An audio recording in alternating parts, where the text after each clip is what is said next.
Salut mes chers élèves, dans cette vidéo je vais vous présenter le résumé du premier chapitre de la première année collégiale, la découverte d'un milieu naturel. Lorsque vous entendez parler d'un milieu naturel, donc vous pouvez citer plusieurs exemples comme la forêt, comme le désert, l'océan, etc. Donc, si vous envisagez un jour de faire une sortie écologique pour aller sur le terrain et pour étudier un milieu naturel, vous aurez bien évidemment besoin de certains outils qui vont servir à collecter des informations concernant le milieu. Donc, un carnet et un stylo vont servir pour noter les informations du milieu étudié. Pour se localiser et s'orienter dans le milieu, vous aurez besoin d'une carte et d'une boussole. Et bien sûr, certains appareils de mesure pour mesurer les paramètres du milieu. Donc le thermomètre, comme vous le savez déjà, c'est un instrument, c'est un appareil qui sert à mesurer la température du milieu, le luxmètre pour l'éclairement, l'hygromètre pour le taux d'humidité, l'oxymètre pour la teneur en dioxygène, et il existe d'autres appareils bien sûr, chacun a son rôle.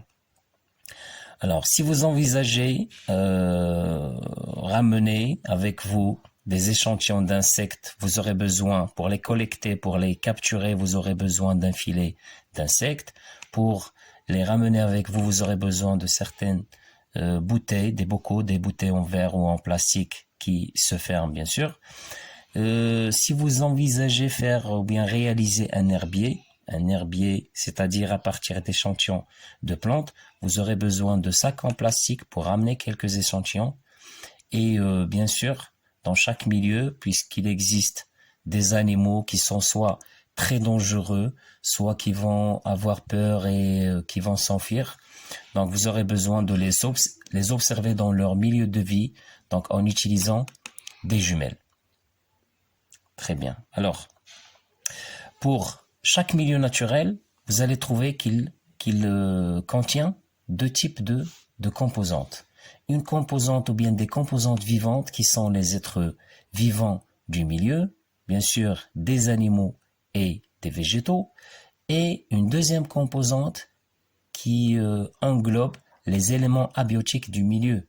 Donc la composante non vivante, c'est l'ensemble des éléments non vivants, bien des éléments abiotiques du milieu, comme l'eau, l'air, le sol, les roches, la température, la lumière, et tout autre élément qui diffère des êtres vivants.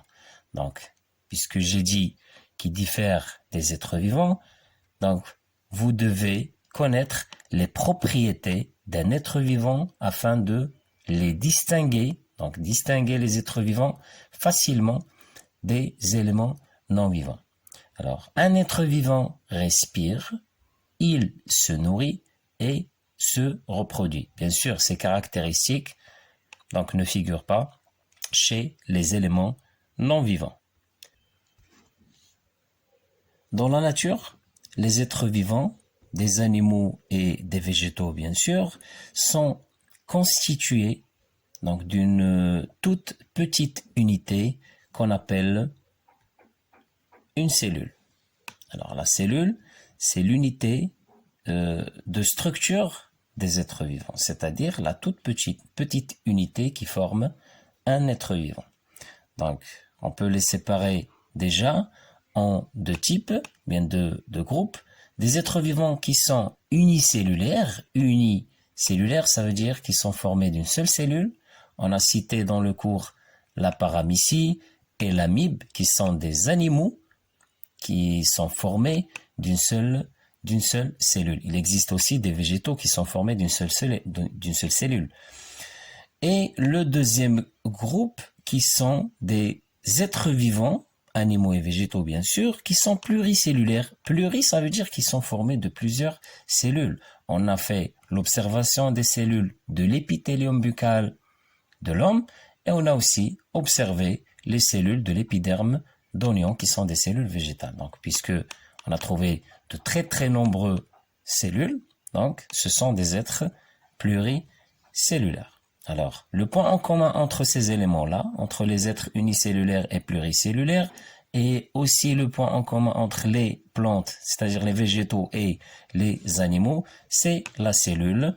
On lui a bien donné une définition, c'est l'unité structurelle et fonctionnelle d'un être vivant. Alors c'était ça le résumé, je vais vous envoyer des exercices d'application concernant ce chapitre.